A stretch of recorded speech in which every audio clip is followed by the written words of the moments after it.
Hello and welcome to Raise the Vibe with Liz. I'm your host, Liz Peterson, and today we're diving into diets with Dr. Jessica Haymeyer. So, Dr. Jessie Haymeyer is a physician founder of Well Empowered, where she practices heart-centered, data-driven functional medicine. She created Well Empowered with one commitment in mind: providing you the foundation of health and vitality that allows you to fully bring your gift to the world by taking a root cause natural medicine approach fueled by loving devotion and science.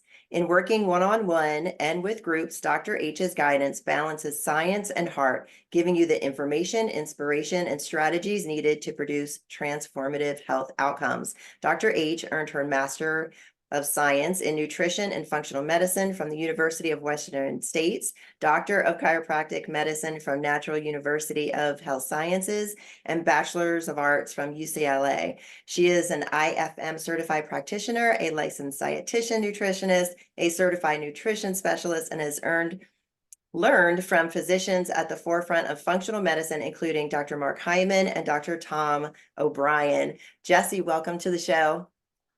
Thank you so much, Liz. It's a pleasure to be here with you and your community. Thank you. Now, this is really off topic for me and my podcast, but I thought it would be really great to bring in the health as far as like vision of vitality, health being sacred and a gateway to healing. But first, I want to start with what brought you to the practice that you're doing today? Well, like most people, my own challenges, right? My own journey.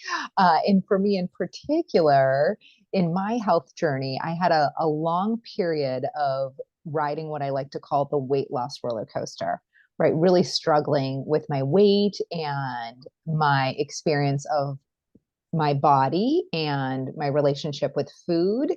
And at a certain point in time, in 2004 to be exact, I had a couple of aha moments that really caused me to draw the line in the sand and get that my life wasn't going to be about this, right? I wasn't going to go on having my life feeling owned by my relationship with food or my body, that my life was really supposed to be about a lot more than that. And really in particular, it was supposed to be, and now is, about empowering people and being a contribution in the world and being connected to people and experiencing joy, right? So for me, I really saw my own challenges as a barrier to realizing my own fullest potential.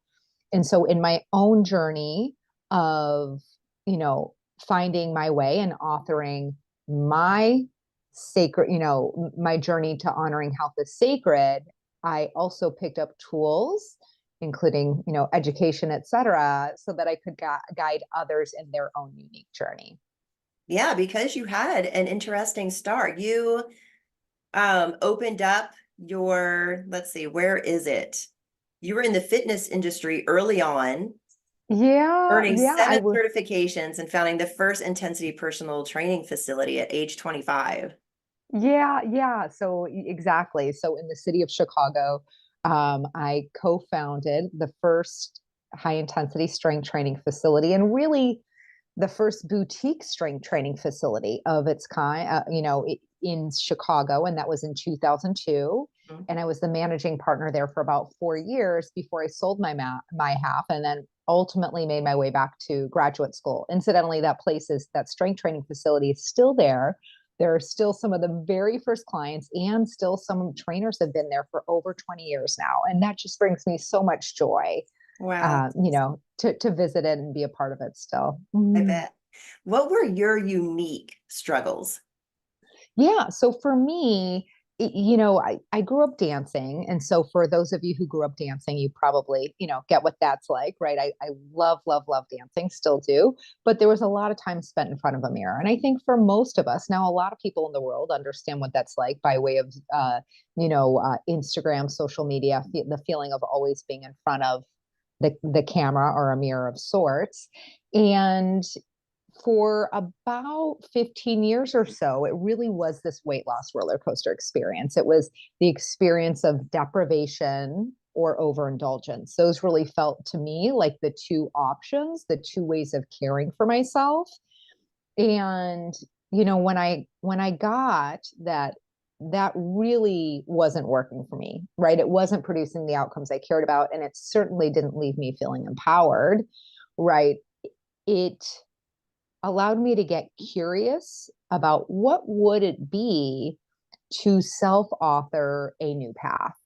And that's where I came up with this idea of authoring my vision of vitality. Now, I didn't call it that at the time, but that is what I call it now. So back in 2004, I authored my vision of vitality and began a journey that was based on curiosity and self love rather than self aggression, which is really what I see that all or nothing, that deprivation or overindulgence paradigm being born of, right? It's in either of those scenarios, whether we're engaging in overindulgence or deprivation, it's not the experience of self-love. It really is. It's the experience of self-aggression. Mm-hmm. Oh, I love that self-aggression, because we normally don't look at it in that viewpoint that we're the aggressor against ourselves when we're forcing us to either deprive ourselves of, something that we really desire, or we overindulge for various different reasons. So I want to talk about that, because that's the diet roller coaster. Is, Mm-hmm. like, I'm eating, oh, I'm overindulging too much. I've put on 10 pounds now on vacation or after a loss or an emotional experience. And then we go into deprivation thinking that's the way to lose the weight. What is a better way? Yeah, a better way. So, a better way to me really does begin with authoring your vision of vitality. And another way we might say that, Liz, is authoring your intention for your health in your life. And in my world, intention isn't just, it isn't outcomes in the way we traditionally think about outcomes. It's more experiential uh, future, right? So as opposed to, okay, my intention is to lose 10 pounds. Okay, really? Has that ever been compelling for anyone? I don't think so, right? If it was, it would keep being someone's intention because they'd get there and it'd be done, right? So by intention, I mean, what is your intended experience of yourself or of your body, of your health? What is your intended experience? Right? So you might say something like, I'm empowered by my body's ability, by how it feels, by how it looks, whatever's there for you. So you want to really look for yourself about what your intended experience is. Or there might be something about the way you intend to care for your body, right? I tend to my body with love. Maybe that's an intention for you. And then the other part of one's intention is looking at what that makes available, right? Being freed up allows me to in my health and my body, allows me to fully contribute my gifts to the world. That would be an example of taking your intended experience and really looking at what does that make possible for me. So really those key components are intended experience and what becomes available. And the reason why those are so important is, from decades of working with people, I've really seen that none of us, we don't buy what we do, we buy why we do it. Right? It's when we can really tap into our why, like our deep heartfelt why, not like the surfacey why that might initially be there, but when we can go inward and really look at why is this deeply important to me and tap into that and stay connected to it, and then begin to journey in a way that allows us to live aligned with that, like not good, bad, right, wrong, but really, relating to that intention, the what and the why as the North Star. Mm. Gosh, I love that too, because it takes it really into that self-love space where we're going into a journey of self-discovery and coming out of self-judgment. Because we all, me, my friends, I've heard tons of people say, oh, that 10 pounds, and never being able to get rid of it, or, yo-yoing back and forth. And then, you've taken it and authored the new path of looking at it from a different perspective. And I love looking at things from different perspective because it shifts our mindset. 100%, 100%. Most of the things I believe for all of us, at least in my experience, is if we're if we have that feeling of like beating our heads against the wall, like, oh my gosh, what is it? Why do I keep struggling in this area? Right? There is something we're not seeing, right? There is something, a blind spot or a perspective shift that fundamentally will be required and will be revealed with time if we stay with it, right? If we keep looking, asking the universe, looking for a new perspective, new solution, those things will appear for us. What are some of the new perspective and solutions that you found by helping your clients dive into what is the intention for myself? Yeah, well, so a couple of new perspectives.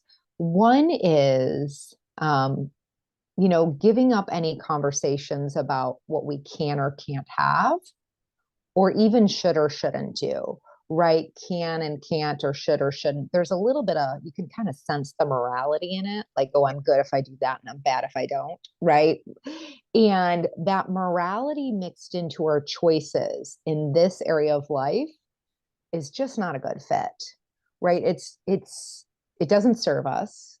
In other words, it doesn't allow us to arrive at our intended experience of our health. It doesn't allow us to live true to our vision of vitality. It really keeps us in this vicious circle. It breeds shame. And fundamentally, shame is not, fertilizer for evolution. No. So, seeing those conversations and letting them go is a really, opens up a whole new world in the way of perspective. A few other things that I would say tag on to that is really, it's just not true, right? There's nothing you can or can't do. The truth is you can eat or drink whatever you want. And the truth is also that you will get the outcomes of whatever you choose, Mm-hmm. period. Right. So, you might say, well, I can't have cookies. Well, my guess is that you're going to have cookies again. Right. And it's not to, the point isn't to never have cookies. The point is to start to look at, like, the truth is I can have whatever I want. And also the truth is I'll get whatever outcome is that's a match for that. Right. Our choices do produce outcomes. We're never going to avoid the outcomes of our actions, but we can shift our perspective to really stand in the place of I have choice and begin to look at, okay, but what outcome is it that I'm really committed to? What outcome will allow me to fulfill my intention for my health and my life? Mm-hmm. And we can start to work backwards in that way and bring grace to the moment, because we aren't going to be perfect on our journey. Perfection is a myth, and bringing compassion and honesty to this area of our lives, to me, it is truly, it allows for such transformation, because it's just really uncommon for people to be gentle and compassionate with themselves in the area of food and body and all that goes with it. Right. Gosh, and should, it really is like that, should or shouldn't, that's perfection. And if we do step back and like, Mm-hmm. okay, I can have this or I can have this, and you mentioned choices, and I love choices and the empowerment of choice. And it's like, okay, that cookie, I really shouldn't have that cookie, but you can have the cookie by not denying yourself. Just don't eat 6 cookies, right? It's the choice between, not, I can have this, I can't have this, I have choice in this, but what is denying myself? And then what is, feeding myself if I really want that cookie and not going beyond my limits. Yeah, absolutely. And it's a dance. It is, I think about it like crossing the monkey bars, right? The analogy there is that, we all have different lengths of arms, and we all have different tolerance for risk, and, like all those different things, right? So you get to tap into, okay, what is the next rung on the monkey bar for me? And that's going to vary depending on your own health history, like what kind of, I work with people who they grew up in a family where health was a big emphasis and they learned a lot along the way. And then I work with people who that just wasn't their truth. Their parents were focused on other things and they were great in certain areas, but maybe this area just wasn't a part of their household that they grew up in. And so it would be natural to expect those two people to have different starting points. And that's not right, wrong, good, bad. It's just true. So really, honoring where we are uniquely and really looking at, okay, what's my next best choice? And, there can be a tendency to feel like, oh, but I should be someplace I'm not. You're just where you are. That's okay. And if you can practice that honoring over and over and over again, you will continue to progress. And part of the progress will be falling off the monkey bars, right? So, and anything that we care about, we are going to fail along the way. And anything that we care about mastering or elevating our mastery of, we're going to encounter challenges and struggles. And so how we relate to those, if we relate to them like, oh my gosh, this is the ultimate defeat, I failed, like capital F failed, Right. versus, okay, I failed in this moment, right? I failed to stop at one cookie. I had six, right? Whatever it is. If we can see that, but learn from it, and actually apply those learnings, like that's what it's about to me. That's really what it's about to me. Mm. For those women and men out there who are like, okay, I've been doing this, I've reflected, I've fallen on my face a couple times, I've given myself some grace. What are my next steps to really like conquering like this challenge that I have with being on a yo-yo diet or trying all the diets out there or thinking I'm going to, do this for myself and then I just don't have the motivation to do it. What do you recommend for those people out there listening that are encountering these blocks and walls? Yeah, so a few different things. One is I would have you start by authoring your intention for your health and your life, or what I call your vision of vitality, because you used a great word there, Liz, and that's motivation, right? And to me, motivation is like momentarily I'm interested, but when there's a box of cookies in front of me, maybe I'm less interested, right? Like it's kind of, it can be kind of situational versus inspiration, right? Inspiration is different. It when we cultivate inspiration, it follows us everywhere, right? It kind of colors our life, whatever it is we're up to. Mhm. And so the act of authoring your intention for your health and your life, or your vision of vitality, and staying connected to it will open up the gates for you to move from inspiration versus motivation. That's one thing. And I could just offer a bit of an introduction to this exercise that I do with people. So, That would be for you great. listeners out there, I encourage you to actually do this exercise right now if you're not driving. And if you're driving, I encourage you to come back and do this exercise later. And so, the first thing you're going to do is you're going to time travel to the 5 year future. So, however old you are, add 5 years, right? So I'm now magically 52 years old. And you're going to tell the story of what it is to be you in this 5 year future with your health and vitality as you intend and desire it occur, right? So, you might envision yourself getting dressed in the morning and the ease of selecting clothes, or how those clothes look so great on you, or what it's like to walk out the door with your shoulders back and feeling super confident in your body and in yourself. Whatever's there for you. Maybe it's around energy, maybe it's around digestion or skin or hormones, right? Different, you're all dealing with something different, and that's totally perfect.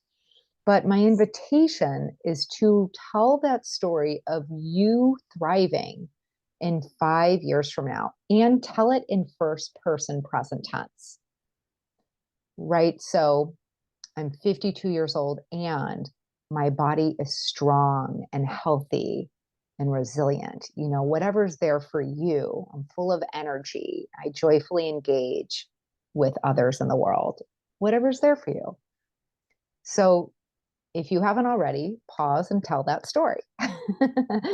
That will be your launching point for authoring your vision of vitality, right? You can start to tease out the essence of it, but first you just want to free flow tell that story. Mm-hmm. So that would be the first thing. That's the first step to shifting into being inspired versus momentary motivation, authoring that intended future and keeping present to it, staying connected to what that is.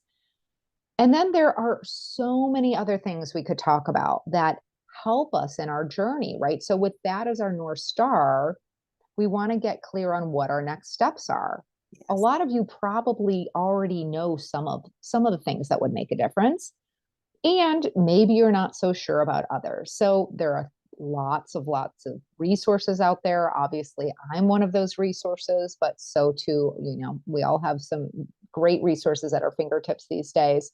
So whatever it is, figuring out what your next step is in the way of actions. What action will be helpful? You might just pick one to focus on and begin to practice over and over and over again. What action would be helpful for me to stop or reduce? Maybe you see it's around something like sleep, right? When we're not sleeping enough, our body's going to confuse I need more energy in the form of sleep as I need more energy in the form of food. It's going to be a lot harder to say no to that sixth cookie, right? So, just kind of looking at this, taking this and looking at it from many different angles. There's not always one clear, quote unquote, right answer. You get to start to look at what's my next best step. Mm-hmm. And then there's, of course, creating an environment that works well for you, right? I like to think about our environment. If we think about our environment, oftentimes we don't give it enough attention, I'd say. So um, what any one of you can do in the way of physical movement, if you just answer for yourself, if I said to you, Liz, feel free to answer this question out loud if you'd like, but if you were to go for a walk and it was a longer walk, like it's a longer walk, you get done, you're like, wow, that was a long walk, right? But I could do it, but I really felt that. Do you have an idea for yourself how long that would be, either in distance or time? Couple miles, maybe 30 minutes to an hour. Awesome. Yeah, great long walk, right? Now, if I said to you, Liz, it's 10 degrees outside, you up for an hour walk? Oh my gosh. Well, in the Pacific Northwest, we might run into that or rain, right? So we bundle up and we Right. go out in nature anyway. Or I pull out my nice little treadmill underneath the couch and Yeah, walk while I'm watching TV. right. But like walking outside 10 degrees Yeah, for an no. hour, are you really Yeah, interested in nobody's that? really Yeah, wanting to yeah. go out and do that now. Yeah, yeah. And then we could also say, like, on the flip side, okay, it's 115 degrees out. Yeah, Do you no. want to go for an hour walk out? Right, exactly. Right. So it's like so clear in those examples that our environment impacts what is readily available. Hmm. I mean, if you had to do those things, if your life depended on it, you would do it, right? But that's just not how life is on a day-to-day basis, right? So, but really getting, okay, our environment really does radically shape what's possible and what's not. And so our environment might include what is actually in our house, right? Do I know that if I have one cookie, I'm having six? Well, then maybe for you, at least at this moment, maybe it won't be true in a year, but at least at this moment, maybe you just don't have cookies in the house, right? I know Maybe I that's the don't. solution. Right. Exactly. So you're looking at, okay, what does my environment call for or make possible? And then we also could look at the people who we're spending time with, right? Are they calling for us to live aligned with our intention for our health and our life? Or are they really presenting challenges? Are they encouraging the next drink or encouraging the overindulgence, right? Hmm. So, people are part of our environment too. And there's a lot more we could say about it. Obviously, we're not going to avoid all of the challenges, but we can start to look at in our environment, where can I create shifts such that I'm better supported in progressing in my journey? Nice. God, and those are great starting points and a lot of really fantastic things to look at in our life because we really have to look at our life as a whole when we're looking at Mhm. making changes in our lives and setting an intention. And I like that, the setting intention 5 years ahead. And you had mentioned 52, I'm 54. So looking 5 years ahead and like, do I want to be where I am at now? Do I want to be at my optimum that I'm thinking in my head that I would like to be at right now? And then what does that look like? And I know for myself, I do look at my environment. I think I've, managed that pretty well and can recognize what's going on and what's right for me, even if I'm in an environment that's, not supporting me in that moment. I can make choices for myself and empower myself there. But what about when we reach those stages where our metabolism is slowing down, our hormones are changing? What are things that we can look at, in those areas of our lives that would benefit us 5 years down the road? Yeah, well, I mean, logistically speaking, one is just making sure you have have and understand two different pieces. Hmm. Have and understand some key facts about your body, right? And by key facts, I think of it a little bit like the dashboard of your health, right? So, you know, do you know what overall inflammation looks like in your body? Is it in a very healthy range or is it elevated? Inflammation, we talk about inflammation a lot, but it's not just an idea, it is a measurable phenomenon, Hmm. right? So having someone test your inflammatory markers, one that comes to mind that is pretty readily available is called high sensitivity C-reactive protein, HSCRP, high sensitivity C-reactive protein. And really, I like to see that number under 1.5. And when inflammation is elevated, it's going to move your body towards metabolic conservation. In other words, we might say in layman's term, fat storage, right? It's going to make your body hold on to calories rather than burn through them. So you want to know those things to see if that's a point of leverage for you. Same thing I'd say about insulin sensitivity. So knowing what your fasting insulin is. And for me, optimal is very different than lab normal, right? Lab normal fasting insulin goes up to like 19, depending on the lab. I'd like to see that 7 or less, really. So that's a really big gap there. Yeah. There are certain nutrients that are going to play a role um, in our metabolism as well. And of course, we always want to have a look at our thyroid and not just one assessment, but in multiple ways. Um, I'm thinking of someone who I recently started working with who she's been so tired for a year. She went and saw her GP. She even saw another natural medicine physician and didn't come up with any answers. We did a more thorough deep dive of her thyroid. In other words, not just one number, but we checked five. And I mean, she has, simply put, she has an autoimmune process kicked into super high gear, and it is impacting her thyroid function. It just was missed because the numbers weren't looked at. That's all. So, when someone is in that place of like, gosh, I'm either tired or I'm losing hair or I'm gaining weight. And yes, people do gain a little bit weight with menopause, right? It is one of the things that there are true metabolic changes that we are not going to undo, but it shouldn't be drastic. And if it's drastic, there's probably something going on underneath the hood, and you really want to know what that is. Um, and besides just knowing numbers, the other thing that I'd say, Liz, is muscle. Like muscle is magic, right? We Yeah. want to make sure we're preserving that muscle in our body, right? And muscle increases our resting metabolism, but also it's one of the ways we can preserve our bone health. So muscle loss, bone health, these are big things as we age. We want to keep as much muscle on our body as possible, and we want our bones strong. So that strength training, I can't encourage it enough. That's great. Yeah, I've been thinking about that, re-implementing that back into my life too, and pulling out those dusty weights. And so you were Love speaking it. about like inflammatory markers, autoimmune, metabolic changes. What do you say to the person who's got inflammation, who has an autoimmune disease, who's looking at like, okay, weight training, but I hurt already. So how do I implement, strength training back into my life when I don't want to add any more discomfort? Yeah, well, I mean, ultimately, how I guide them is going to be dependent on a lot more information, right? When I work with people, when I do with what I call a health audit, we have two 90-minute conversations and a 60-minute conversation. And between those appointments, I'm having people track their symptoms and their lifestyle and their nutrition because that helps me identify points of leverage that I can't get from any lab test.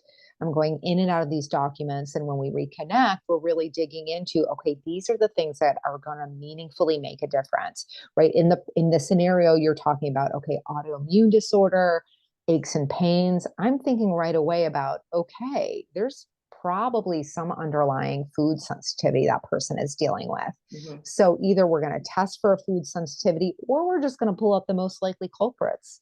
Most likely culprits are gluten and dairy, Right. right? So, pulling out likely food sensitivities or testing to catch them is where I would start in that person who has both markers of autoimmunity as well as some, aches and pains that are really interfering with their ability to move. Mhm.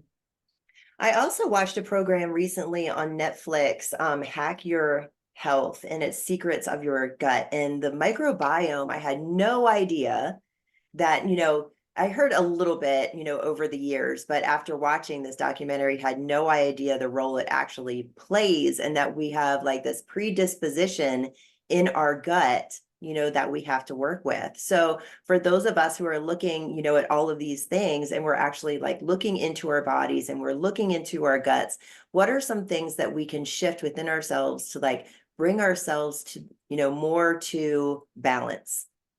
Yeah, I think about our micro, and I love that you're onto the microbiome, Liz. The microbiome is marvelous, right? It does so many fabulous things for our body beyond just digestion. Oftentimes people think, well, I would know my microbiome was, messed up, so to speak, if I had digestive distress, and that's simply not true. A disruption of the microbiome can show up in different ways for different people. Recurrent infections for some people, recurrent infections like, oh, I keep getting colds or, whatever the case may be. Or it could show up as disturbances in mood. It can show up as difficulty maintaining stable blood sugar. So fundamentally leading to something more like diabetes or prediabetes. So lots of different things that our microbiome impacts. In the way of caring for a healthy microbiome, there is what we can do to cultivate a microbiome that allows us to thrive and what interferes with it, right? So there's like the yes and the less list. I think about it like that, right? And the yes list is simply put like lots of fiber. Those good bugs in our microbiome, what they thrive off of is fiber. And the bad bugs in our microbiome, what they thrive off of is sugar. Mm. Sugar and simple carbs, right? Simple carbs being things like white rice or pasta or bread. Those are things that the bad bugs in our microbiome thrive off of. And so there's always a balance, right? We want to feed the good bugs and we want to minimize the growth of the bad bugs. Other things that can injure or, kill the good bugs, alcohol in excess is really going to work a number on those good bugs. Right. If we've got, things in our diet that, say sugar and these sorts of things. And I, listened to a previous interview where you're like, sugar is like the worst thing for the diet and the number one thing that we should cut out. But for somebody who's like starting to look at their diet, like, oh my gosh, I have like an excess of sugar in my diet. Like, Mhm. what can I do to like rewrite or kind of reprogram myself out of Mhm. these bad habits? Two things I'd say. One is, well, three I'll give you. The first thing I'd say is remember what your intention is for your health in your life, right? So begin moving with that as the foundation for engaging in the question, right? Because making nutritional shifts can be difficult. They're not all likely going to be difficult for you, but some will be difficult and some won't be. That's how life is, right? So as you start to engage in that, like, okay, how could I reduce my sugar? Maybe like me, I know at one point in my life, I was a total sugar addict. And that was one of my things was like, I am not going to be owned by sugar. No way. I am done being owned by sugar. And, I'm not anymore. It's just not a big deal, but I certainly didn't start at that point. It took me time to get there. But where I would invite you to start, if you're someone who really does wrestle with sugar cravings, beyond connecting to your intention for your health in your life, is I would invite you to start by actually writing down how many grams of sugar you're having at every meal, at every snack, anytime you have a beverage that might have sugar in it. So start to get present to what the truth is, right? Is there 9 grams of sugar in that? Or is it 35, right? You're going to do a little bit of math because you're going to have to adjust for whatever quantity of things you're doing. But if you take this practice on and you do it really only for a week, you'll be amazed by what you learn and what you see. And that's where we start. We just have to start by gathering facts. And, going back to that conversation where we started at, just a bit ago on shame, right? Shame interferes with our willingness to see the facts, right? So if we can just put that to the side and just get into a practice for 1 week of, okay, let's look at grams of sugar. Let's look at grams of sugar over and over and over again. You'll learn things in the process, and you'll likely, whether you know it or not, start to make slightly different choices just based on what you're seeing. Mm-hmm. But from that, it's a bit of looking at, okay, what is a better game I could play? This is the game I'm playing right now. This is the game I'd like to play. But our access to playing our best game is playing a better game right now. So don't get too, in your head about what you see as your best game. Get in your head about what a better game would be. I like that. And I like that you're bringing up shame too, because our culture is so much built on shame. And then we end up, after hearing this language as we're growing up, then our internal voice ends up going into shaming ourselves as well. It's funny, before the interview, I always light a candle and pull a card. And today's card was the Eight of Swords. And the Eight of Swords is very, it's a woman. She's standing, with 8 swords around her and she's blindfolded. And it's really like we are our worst enemies. So how do we look at, okay, I've got this cultural programming, I've got this voice going on in my head, I am my worst enemy. Like, what can I do to step into this intention for myself and make my health sacred? Yeah, yeah. Well, I love I love the card you drew today, by the way. It's perfect. 8 is my favorite color. 8 is my favorite number. Sorry. I'm with my nieces right now, so we're talking about colors all the time. But 8 is my favorite number. So it's perfect that you drew that color, that card rather today. But in that conversation, like, how do I help myself progress in this area in the midst of being my own worst critic? Mm-hmm. A practice you might consider taking on is what I like to call counting your wins. Mm-hmm. And that entails, at the end of each day, write down 3 things that you'd like to acknowledge yourself for, right? Like actions you've taken that you personally would consider a win. And only you get to call it a win. Nobody else has say on it, and it's nobody's business what you put on that piece of paper. So you really might say, I had 6 cookies instead of 8. If that's a win for you, then I'm going to cheer, really. So you want to be looking for the relative wins out of the gate, especially, right? A better game is a win, right? I walked for 5 minutes. I thought I was going to have 30 minutes. I didn't, but I had 5 and I walked. Yesterday I wouldn't have walked. Today I walked. I took the 5 minutes and I walked. Okay, great. That's a win. So really cultivating a practice of self-acknowledgement, and not in a way that is, falsifying wins, right? You're not looking for an out of doing the work. You're just looking to acknowledge yourself for the truth of the work you've done. And, it's kind of like a kiddo who's learning to walk.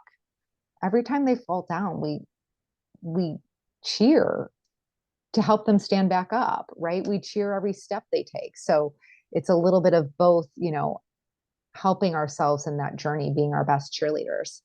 And I love that too, because we're acknowledging the positive things that we're doing in our lives. And that takes us out of focusing on the negative, which I really Mm-hmm. appreciate, because so often we can, have that language. Oh, I did this. Oh, I did that. Oh gosh, I was at this party and I ate the cake, and we kind of beat ourselves up. But if we acknowledge like, oh, but before the party, I went on a long walk and I did my yoga practice and meditation, then we're, turning our focus back to the positive things that we're doing and acknowledging those things instead of keeping our focus on the negative. And we all know, like, where our attention or where our focus is, that's where our attention is, that's where our energy goes.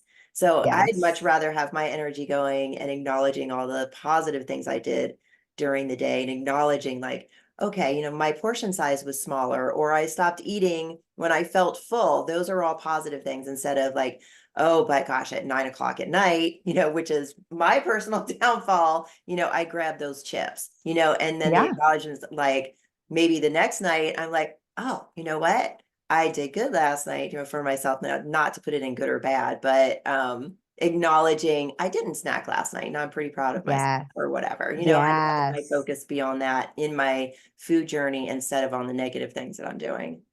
Absolutely. Absolutely. Yeah. And I love that you chose that word proud of, proud. I'm proud of myself. Yeah. Like really taking a moment to feel proud of yourself, right? In those little moments, like it warrants feeling proud of yourself. Yeah, because I know personally when I can make those shifts, I do feel better about myself. And to Mhm. acknowledge, like, okay, I'm grateful for the moment that I acknowledge that I made a better choice for myself. I think that's Mhm. important.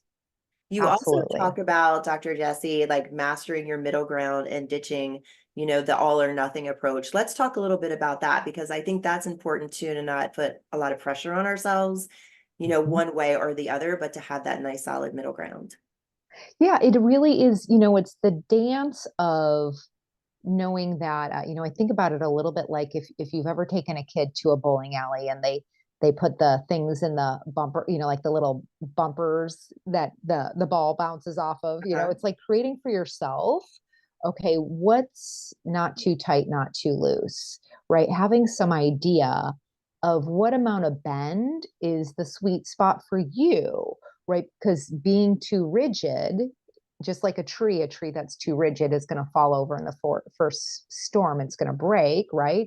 And a tree that's too flexible is not going to be able to stand up straight. So we want to figure out for ourselves what is not too tight and what is not too loose. That sweet spot middle ground. And it takes a little bit of discovery, right? You might discover that, okay, on reflection last night, I did overindulge.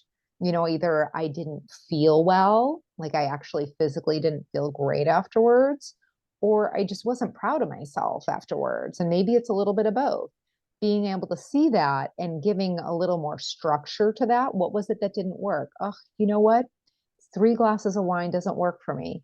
Two's okay. Three's too much. Or, for some of you, it might be none is the right amount, right? You get to see for yourself what that is. But being in that inquiry, because only you can author that, you can author what's that not too tight, not too loose, right? And that not too tight aspect, right? There's a woman who I'm working with who is just doing beautiful work, and it's so fun to be a part of her journey. And one of the things she's seen is that historically she would inevitably, in her pursuit of, quote unquote weight loss, she would get into a deprivation mindset. It would be like, okay, just a little less and a little less and a little less and a little less, and then she would be at a place that was totally unsustainable, where she was hungry and grouchy, and then she'd throw the baby out with the bathwater, Yeah. right? And so, one of the great things she's been doing in this new journey, right, this new era of mastering her middle ground, is being aware of the internal conversation that tends to, kind of pull her that way, and ultimately saying, no, thank you, I'm going to bend a little bit here. So it really does take some slowing down and mindfulness, so that you can see for yourself, what is that sweet spot for me? And your sweet spot is going to be different on a Wednesday afternoon than when you're on vacation and on a Friday night, right? Different environments, you're going to find a different definition of middle ground. And that is why, to me, this area of our life is, it offers so many lessons for us. With the challenges comes so many riches. I like that you pointed that out too, that it's not just one single middle ground too. It varies depending what Mhm. our environment looks like also. Mhm. Yeah. Yeah, yeah. I mean, it should be different. If you're on vacation with your family in Mexico, like, you should be making a different choice on a Friday night than you do on a Wednesday workday. Definitely. You also talk about, using your cravings to wake up. And I think that that brings in that mindfulness that you were talking about. So how can we, use our cravings to benefit our health journey? Yeah, well, we can look at, okay, what's at the source of this craving, right? Is it physiological, right? Like, I'm actually craving food, maybe in the example of the woman who I just talked about, like craving food because I'm hungry, right? I've been depriving myself. Mhm. Or am I craving food because my blood sugar is on a roller coaster? There's some physiology to that. Am I craving food because I'm not getting enough sleep? Right. And maybe I'm not getting enough sleep because I'm engaging in a little bedtime procrastination, or what's the term I've heard that's so great? It's like procrastination, revenge Ooh, procrastination. I That's haven't what it is. heard that Revenge one. That's a good procrastination. one. Yeah, yeah. Isn't that good? Right, right, right. And so it's like, when you've had a day that's all work, no play, revenge procrastination, right? It's like, okay, well, that might be a little key to wake up, that I need a little more play in my days, right? A little more joy and fun.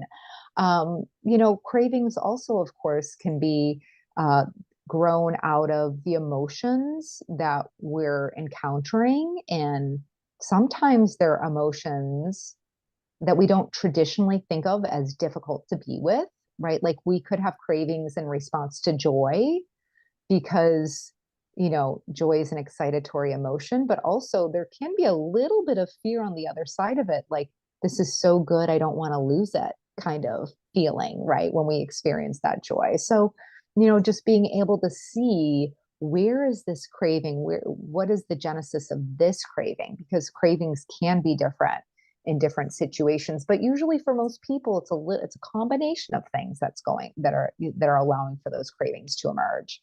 Nice. And I like how you did a little turnaround there with the joy.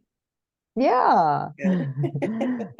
That's good. How can we, we've discussed a lot this hour, and I just want to kind of sum it up as like, because we mentioned, or I mentioned in the beginning, a gateway to healing.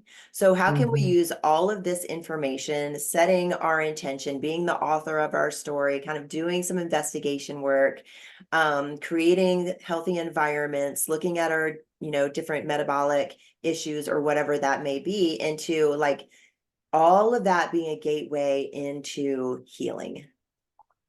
Yeah. Well, I mean, to me, our health and vitality creates the foundation for everything to occur. And for those of you who are listening and really identify with this struggle with body and your weight and food, you know, in your journey, you will naturally engage in work that will heal old wounds, right? And some of that will be done in shifting your perspective and really focusing on your intention.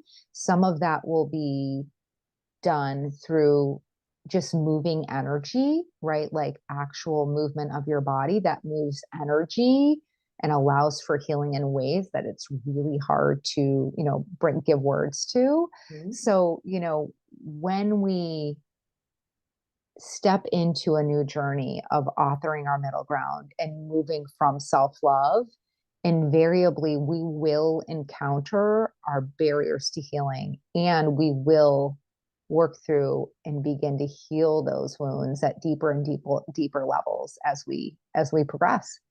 I love that too, because it kind of summarizes like what we've been looking at, like a lot of different things that we've been discussing, like that, you know, those old stories about ourselves, or, Mhm. that shame that we bumped into from childhood or something Yeah. like that. And when we are on this journey of, you know, health as far as our diet is concerned and what we're feeding ourselves on a daily basis, it does bump into those old wounds and how we used to function. And it very much is, learning how to function in a different way and not Mm. from those old coping mechanisms. Absolutely. Yep. Yeah, Hmm. I love that you pointed that out. Hmm. Is there anything else that we're missing that would benefit us on our journey, through this self-discovery, through this vision of vitality, through creating our story and knowing our intention? Well, I mean, there are many things, of course, but one thing that I would invite, everyone to take on today and, throughout your day today and throughout your week ahead is engaging in a question called, what is my best game right now? What is my best game right now? Right. And you could bring that question to, nutrition, what you're eating or drinking, but you could also bring that question to movement. You might bring that question to your sleep. You might bring that question to your work, right? You realize, oh my goodness, it's 11 o'clock and I'm still sitting in front of my computer and I said I'd get up an hour ago, right? So, really just bringing that question, what is my best game right now, to the moment you're encountering, and leaning into your wisdom to answer that question and then honor your answer.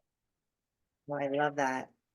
And one more question I love to ask my guests: what is a jewel of wisdom that you would like to leave our listeners with today? Oh my gosh, a jewel of wisdom. What comes to mind? This is kind of funny. I don't know if you did this when you were in high school, but senior year in high school, the seniors got to choose their favorite quote, and one of the quote that I chose, I still think is like just so beautiful and true. And the quote is, "What we call failure is not the falling down, but the staying down." Right. So really just remembering that every step of the way, what we call falling down, what we call failure is not the falling down, but staying down.